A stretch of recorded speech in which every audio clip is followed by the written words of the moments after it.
This is a city hidden in the jungles of Guatemala, the size of Los Angeles. It's a massive metropolis made up of over 10,000 buildings, buildings that are connected by roads the size of modern freeways. It's a city overtaken by jungle and hidden from the world. A city with one of the largest pyramid structures on Earth that's completely changed what we know about the Maya. This is El Mirador. El Mirador is located in northern Guatemala, just south of the border of Mexico, in an area known as the Mirador Basin. Flying over the basin, you would never notice there's a city here, as an ocean of trees canvases the landscape, hiding any signs of what's below. If you look a little closer, you'll see small hills peeking out of the canopy, here and here. These breaks on the horizon are actually massive buildings, some of which rival the Great Pyramids of Egypt. It's the largest and most spectacular city ever built by the Maya. This is where things get interesting. El Mirador isn't just old, it's the oldest. In fact, El Mirador is likely the cradle of all Maya civilization, a discovery that rewrote the history book. But to understand why, we first have to take a look at Mayan history. Mayan history can be broken down into two different eras, classic and pre-classic. The classic era is what we think of when we think of the ancient Maya. Grand cities like Tikal, Calakmul, Chichen Itza were all built during the classic period. But if we hop back a few centuries, we find ourselves in the pre-classic era. Now here's where things get interesting. The Maya from the pre-classic era were thought to be more simple, primitive. Think hunters and gatherers. So the question is, what are they doing building a city that could rival Rome in terms of its scale and its ingenuity? Why was the city built, and what happened to it? To answer those questions, let's start by taking a look at what we're all curious about, that giant pyramid hidden in the jungle. This is the Great Pyramid of Danta, the largest building inside of El Mirador and the largest structure ever built by the Maya. The main pyramid for the complex stands roughly a quarter of the height of Khufu's pyramid in Egypt, but what Danta lacks in height, it makes up for in volume. The main pyramid was built on top of two massive platforms for a total of 3 main layers. These layers make up the bulk of the complex, and when included, make Danta one of the largest pyramid structures on Earth. But Napkin, the base doesn't count. It's not part of the pyramid. I know. Hear me out. When determining how large something is, there's a few ways we can go about it. If we are just going off of buildings with triangular architecture, the award goes to the Cholula Pyramid in Mexico. However, this pyramid was added to over time. While the main building does have a base that's much wider than Khufu's pyramid, the height is much shorter. So if we just go by total volume, the winner is Cholula. But if we add the caveat that the entire structure has to be built during the same time period, then Khufu's pyramid in Egypt takes the title. Now let's talk about Danta. Like Khufu's pyramid, most of Danta's structure was built during the same time period, and like Cholula, Danta's total volume far exceeds Khufu's, making it one of the largest pyramid structures by volume ever built in a single time period. But whatever your reasoning is for deciding which pyramid is the largest, there's no hiding the fact that Danta is massive. The entire complex is made up of 3 layers. The bottom layer acted as a central plaza that connected Danta to the city's many causeways and road systems, reaching as far out as Nok Bay, another pre-classic city.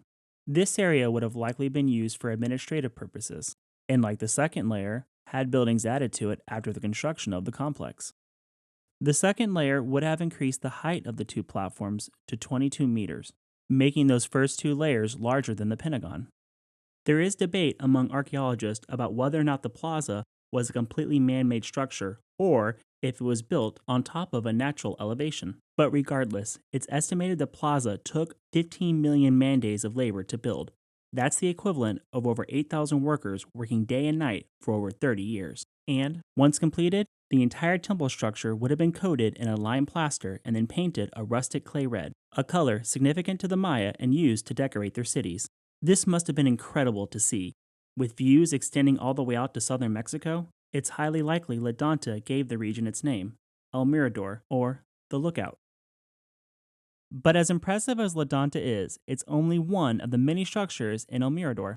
If we move over to the west, we find another impressive complex called El Tigre, whereby there are even more incredible structures, including the Great Jaguar Paw Temple, A temple that's so well preserved it still has its original lime plaster over it.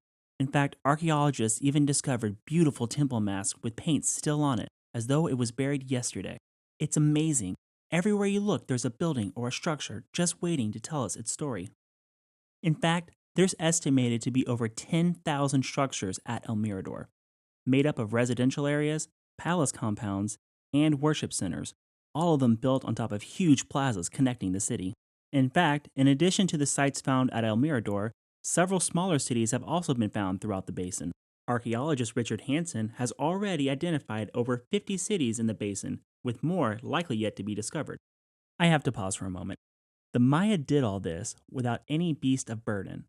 They had no horses, they had no cows, they didn't even have the wheel. All of their supplies had to be carried by hand through the jungle, which isn't easy when you live in a giant trip hazard. The entire jungle floor is covered with thick tree roots, meaning if the snakes don't get you, the roots certainly will, making transportation a real problem. So, the Maya did what the Romans did. They built roads. All of their buildings and cities were connected by huge cement causeways. These roads still exist to this day. In fact, take a look at this photo. Can you see the roadway? If you said yes, you'd be wrong. This is just a small path the archaeologists carved out. The actual roadways were over 45 meters wide, the size of a modern day freeway. The entire forest was paved. It's incredible. Imagine giant cement roads carved through the jungle, connecting cities like modern day interstates, promoting trade and commerce throughout the region. And these causeways, they weren't just roads. They were part of an ingenious water collection system. The Maya chose this location thanks to an abundance of ancient swamps. These swamps were filled with nutrient-rich mud.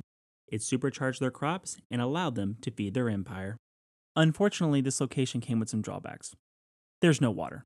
Anywhere. 4 miles. It's kind of important. Kind of survival 101.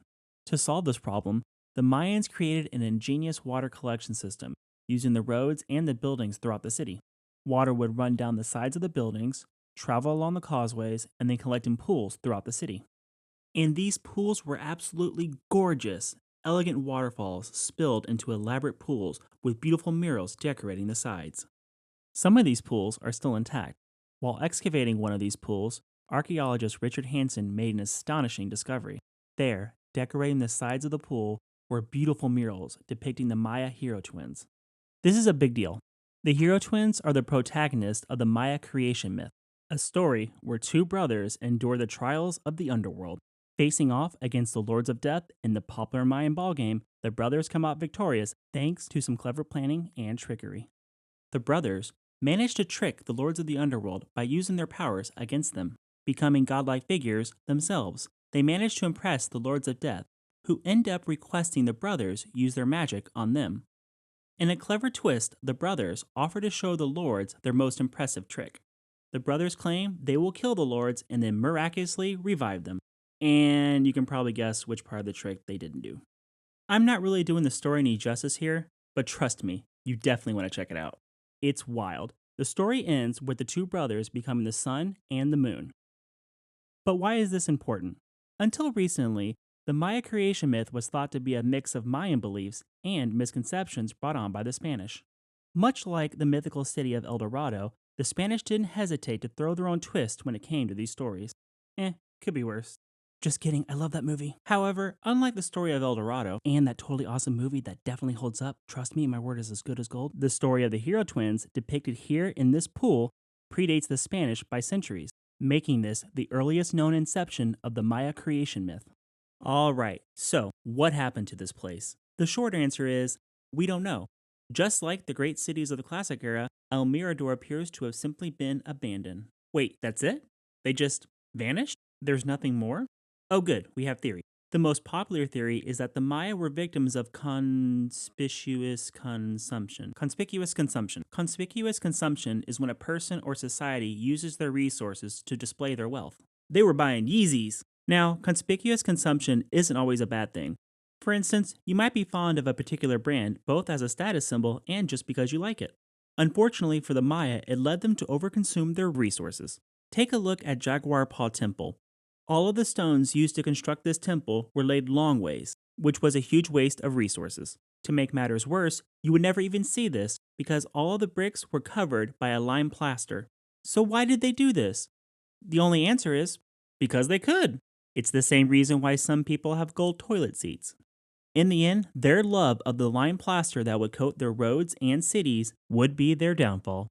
In order to produce the lime plaster, the Maya would need to burn 5 to 6 tons worth of trees just to produce 1 ton of lime plaster.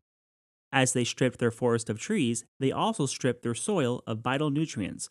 The long roots of the trees acted as filters for the mud they coveted, and without the massive roots to filter, their soil became contaminated, causing the city to be abandoned in 150 AD. However, this isn't the end of the people of El Mirador. You won't believe what happens next. But I think we'll save that for next time. Until then, I'm Napkin. Thank you for watching, and don't forget to bring snacks.